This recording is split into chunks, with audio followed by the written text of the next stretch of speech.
Ísak, sigur í dag. Hvernig eru fyrstu tilfinningar leikinn?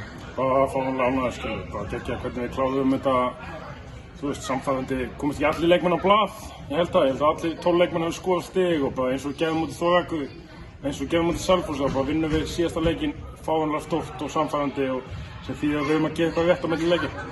Hvernig líður þér að koma upp í Selfossi?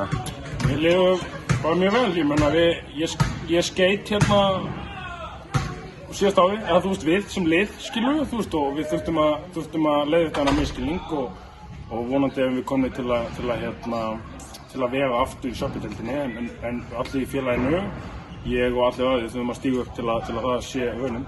Hvað er þið liðið að gera til að komast upp í Söpuddeildinni?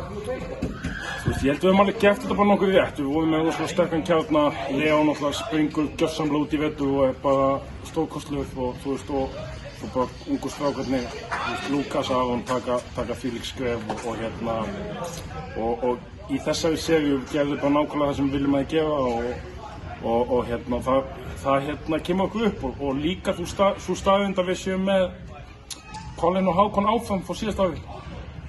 Þvílíkir leiðtogar og bara, þú veist, bara eins og Colin er að gera rosalega mikið fyrir þessu ungu stráka. Við fattum það ekki allir en hann er að gera rosalega mikið fyrir það. Takk fyrir, gangi ykkur vel í Söpuddeildinni. Takk.